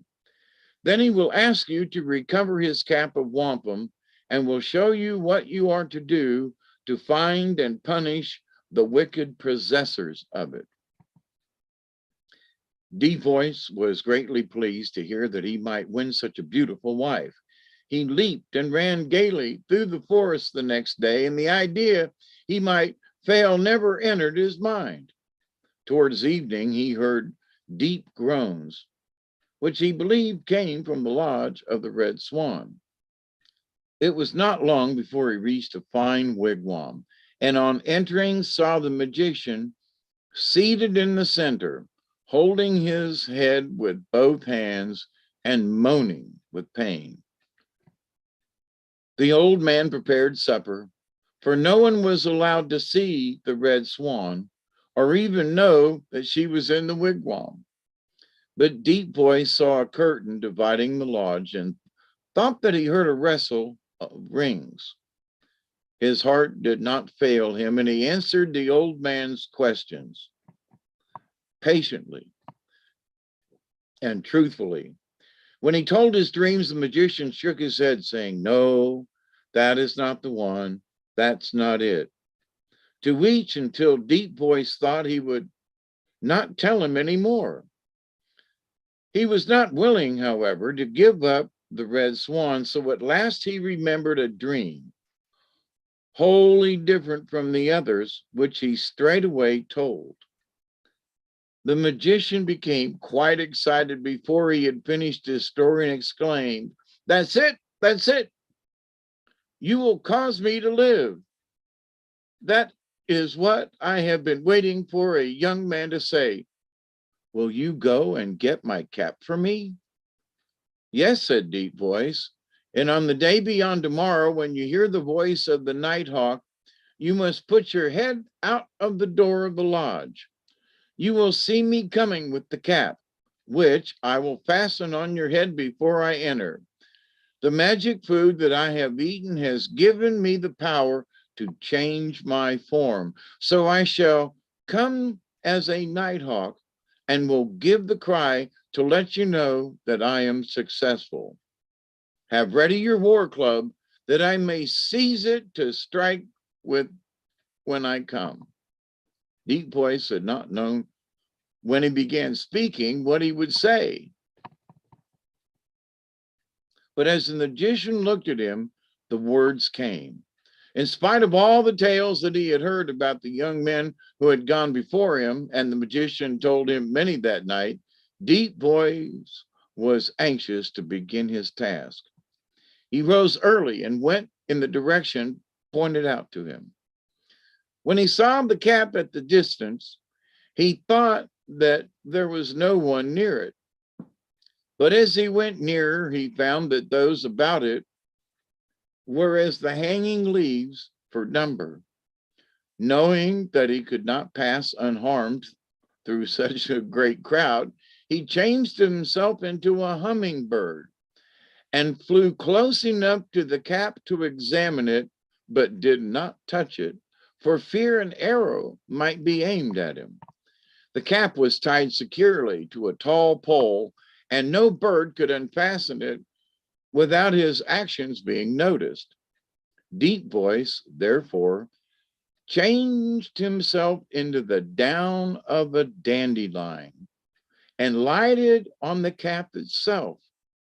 He thrust his silver fingers under and between the cords, untied them, and lifted the cap slowly, for it was a great weight for so small a thing to carry.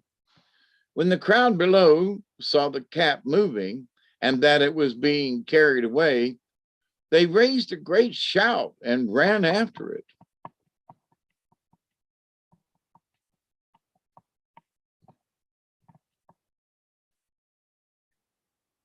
Shooting clouds of arrows as they went. The wind which blew the arrows blew the down out of their reach, so it was soon far enough from them to be safe for Deep Voice to take the form of a bird. As a nighthawk, he flew swiftly towards the magician's lodge, giving the call he had named as a signal. The old man heard him and looked out. Deep Voice flew close to him and dropped the cap upon his head. Then, changing himself into a man, he seized the war club which the magician had placed just outside the lodge, and with one powerful blow fastened the cap securely, but knocked the old man senseless. When he recovered, what was the surprise of Deep Voice to see? Not the old magician who had entertained him, but a handsome young warrior who said to him, "Thank you, my friend, for the bravery and kindness by which you have restored my youth and strength." He urged Deep Voice to remain in his lodge as his guest. They hunted together many days and became fast friends. At last, Deep Voice wished to return to his brothers. The young magician then brought out gifts: buffalo robes, deerskin, white as snow, strings, and belts of wampum, as much as he could carry, enough to make him a great man in any country. During all his stay, nothing had been said about the red swan. This day, as they were smoking their farewell pipe, the young magician said to Deep Voice, "My brother, you know the reward that was to be for him who restored my cap of wampum. I have given you riches that will be all that you will want as long as you live. I now give you the best gift of all." At this, the red swan appeared. "Take her," said the magician. "She is my sister. Let her be your wife." So Deep Voice and Red Swan went home by the way they came, stopping at the lodges of the old magicians to take with them the wives for his brothers. The Red Swan far surpassed them in beauty and loveliness, and her daughters and their daughters have ever been known as the handsomest women of the tribe.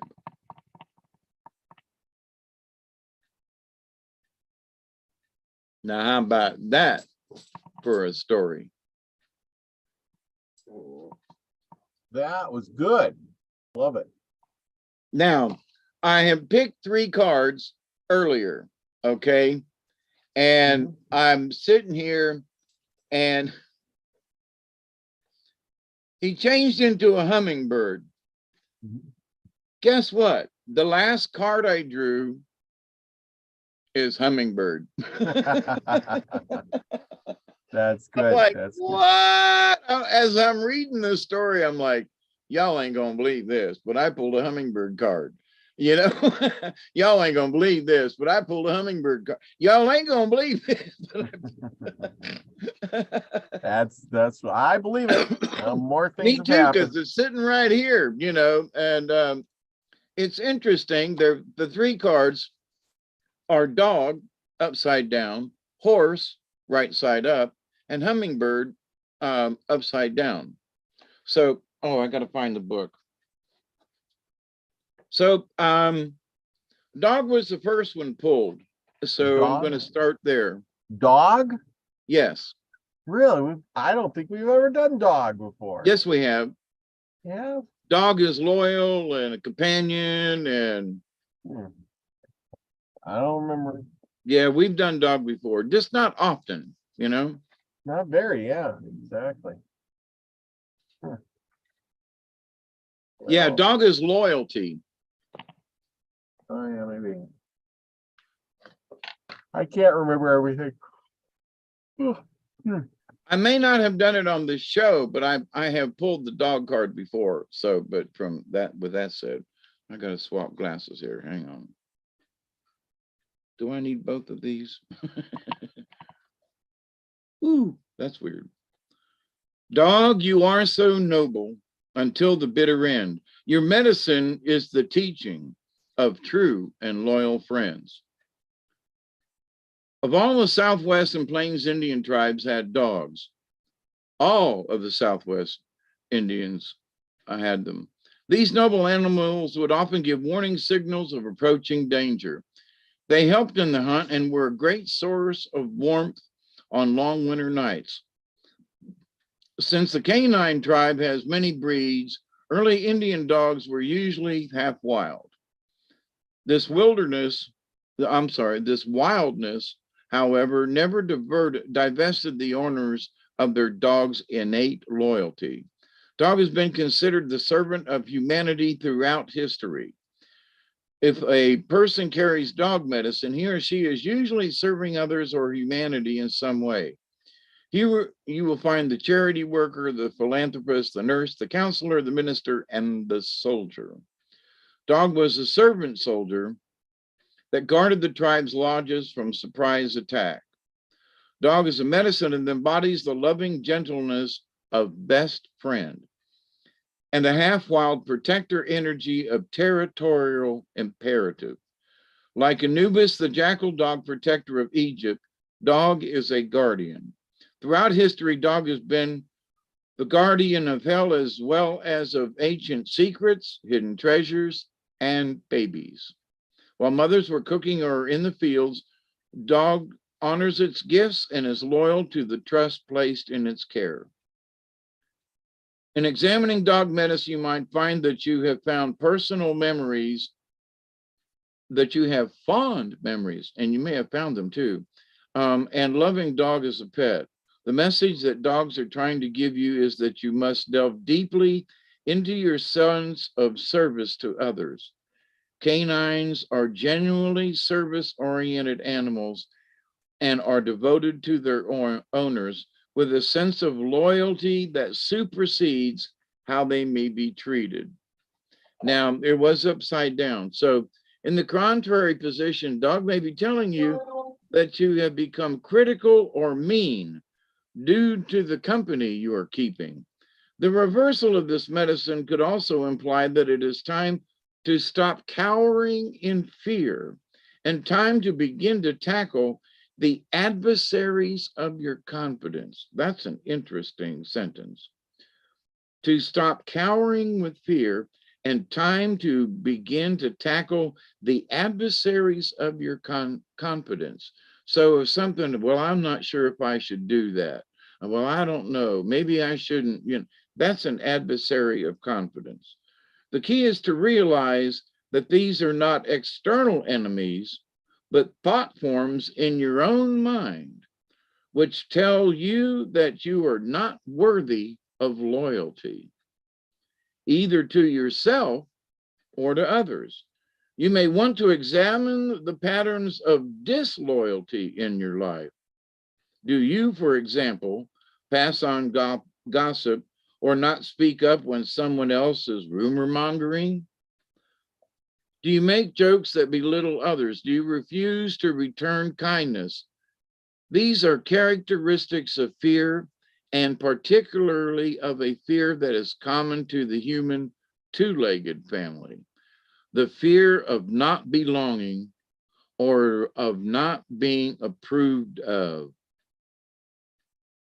The fear of not belonging or of not being approved of. There's a lot of folks who have a tendency to feel that way sometimes.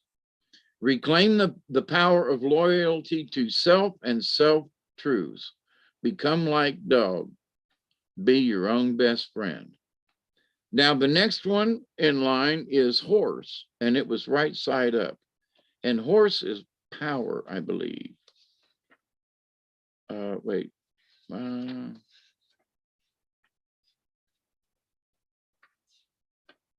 Power. I was right. Horse, mighty horse, power to run across the open plains, or to bring the vision of the shields dancing in purple dream rain. Stealing horses as stealing power was a statement made frequently in historical Native America, and a reference to the esteemed role which horse played in the Native cultures. We've talked about it, how they counted coup with horses. Horse is a physical power and unearthly power. In shamanic practices throughout the world, horse enables the shamans to fly through the air and reach heaven. Humanity made a great leap forward when horse was domesticated, a discovery akin to that of fire. Before horse, humans were earthbound, heavy laden, and slow creatures indeed. We talked about that tonight with the Plains Indians and the Cheyenne. Interesting that horse should show up too in this, you know. Once humans climbed on horses' back, they were as free and fleet as the wind. They could carry burdens for great distances with ease. Through their special relationship with horse, humans altered their self-concept beyond measure. Horse was the first animal medicine of civilization. Humanity owes an incalculable debt to horse and to the new medicine that it brought. It would be a long walk to see one's brother or sister if horse had not welcomed the two-legged rider upon its back. Today, we measure the capacity of engines with the term of horsepower, a reminder of the days when horse was an honored and highly prized partner. Now, Dreamwalker, a medicine man, was walking across the plains to visit the Arapaho Nation, which was mentioned earlier this evening. He carried with him his pipe. The feather tied into his long black hair pointed to the ground, marking him as a man of peace. Over the rise of a hill, Dreamwalker saw a herd of wild mustangs running towards him. Black Stallion approached him and asked if he was seeking an answer on his journey. Black Stallion said, "I am from the void, where answer lives. Ride on my back and know the power of entering the darkness and finding the light." Dreamwalker thanked Black Stallion and agreed to visit him when his medicine was needed in the dream time. Yellow Stallion approached Dreamwalker next and offered to take him to the east, where illumination lives. Dreamwalker could share the answers he found there to teach and illuminate others. Once again, Dreamwalker thanked Yellow Stallion and said he would use these gifts of power on his journey. Red Stallion approached, rearing playfully. He told Dreamwalker of the joys of balancing work and heavy medicine with the joyful experiences of play. Joyful experiences of play. He reminded Dreamwalker that he could better hold the attention of those he taught when humor was integrated with the lesson. Dreamwalker thanked him and promised to remember the gift of joy.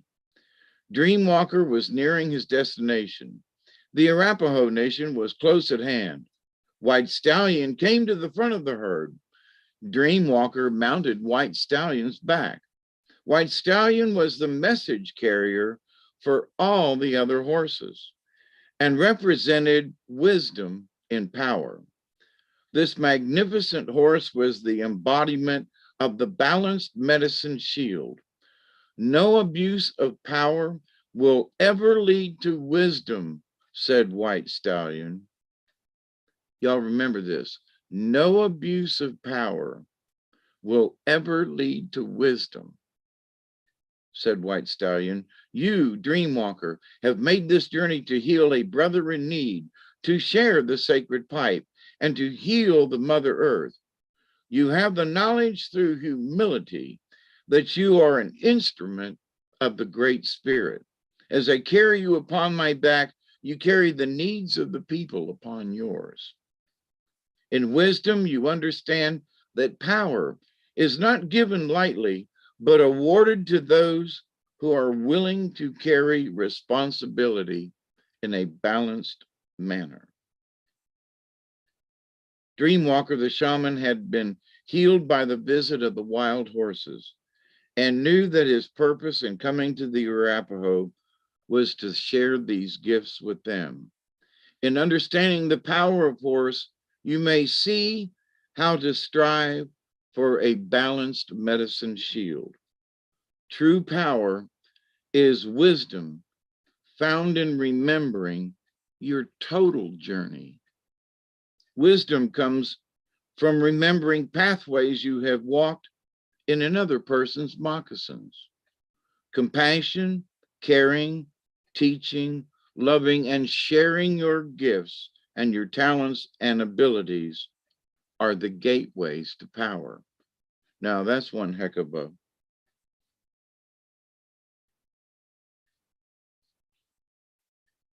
In wisdom, you understand that power is not given lightly, but awarded to those who are willing to carry responsibility in a balanced manner. That's just an interesting way to. Now, the last one is hummingbird. Now, I tried to emphasize a couple of words in the last one, and one of the words was joy. Number 44 is hummingbird, and guess what it signifies? Joy.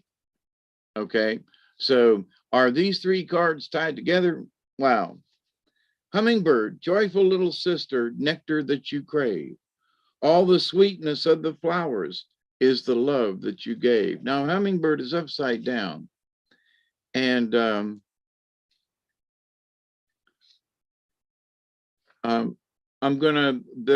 it's along about hummingbird. Hummingbird is associated with the ghost shirt religion, which taught that a certain dance done properly would bring about the return of the animals. Now, guess what? This is sort of in prophecy, okay? The ghost shirt religion, which taught that a certain dance done properly would bring about the return of the animals and that white people would disappear. Once again, the original people would know that the joy of the old ways. In Mayan teachings, hummingbird is connected to the black sun and the fifth world. Hummingbird can give us the medicine to solve the riddle of the contradiction of duality. The song of hummingbird awakens the medicine flowers. Hummer sings a vibration of pure joy. Flowers love hummingbird because nectar sucking brings about the reproduction of their families. Plants flower and live because of hummingbird. Hummingbird can fly in any direction, up, down, backwards, and forwards. Hummingbird can also hover in one spot and appear to be motionless. Great Spirit created hummingbird to be slightly different from other feathered creatures. Because of their magical quality, hummingbird feathers have been used for a millennium in the making of love charms. If hummingbird is your personal medicine, you love life and its joys. Your presence brings joy to others. You join people together in relationships. You know instinctively where beauty abides, and near or far, you journey to your ideal. Hummingbird holds the bow of beauty, which is delicately inlaid with gold and silver flowers and pearls and precious jewels. Hummingbird disdains ugliness or harshness and quickly flies away from discord or disharmony. If Hummingbird has flown into your cards, get ready to laugh musically and enjoy Creator's many gifts. Now, that's the right side up. If contrary Hummingbird is in your cards in any configuration, it speaks to you of matters of the heart. How or why has your heart center closed? Have you done something callous to another, causing them to shut off the love they once felt for you? The contrary Hummingbird may presage sorrow and the inability to see the many blessings we two-leggeds have been given. This is it. Contrary Hummingbird may presage sorrow. In other words, sorrow may be coming your way. And the inability to see the many blessings we two-leggeds have been given. And so many of us we need to be thankful for what we already have. Quit worrying about what we don't have. And the primordial beauty that surrounds us. If contrary Hummingbird sings its forlong song, perhaps you should journey into your own personal pain and know that your sorrow is your joy in another direction. How about that? So all three of these link together. And that's just weird that Hummingbird showed up in the story and I pulled the card. Just saying. That's all right. Covered in weirdness. You know how we are, my friends.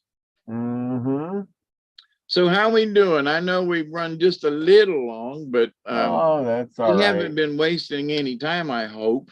Well, that's all right. We got a bunch of we had people and then we left people and new people came in. We got Ballot Brands in the house. Michelle Can-Am Free. Pearl Jones, she says, I'm late for a really good reason. And Jargo, hey tribe. And Centurion's son, who's stuck in here for the whole time. Joanne Dance the Gypsy said she's got to go. She's got to run to the hills, even though the hills have eyes. You can escape the truth, she says. She's got to get to bed. Yep. But just like everybody else, yes, that's how it goes. Elderberry's sticking with us, though.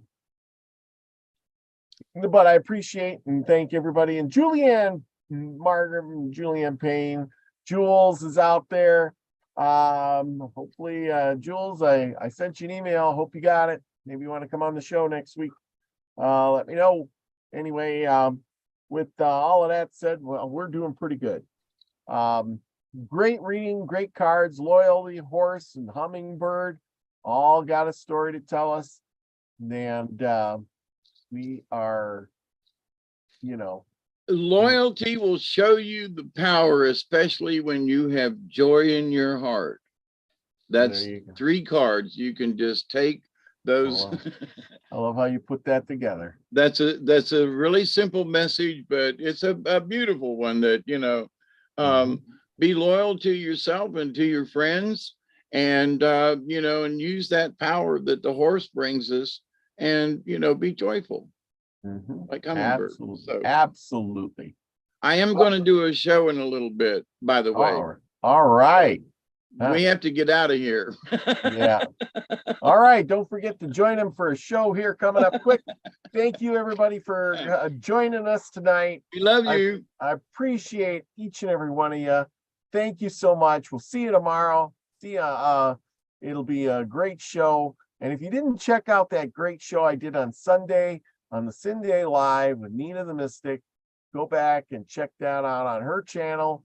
which was with Aggie Noss, the writer of that spiritual science book that we've been reading.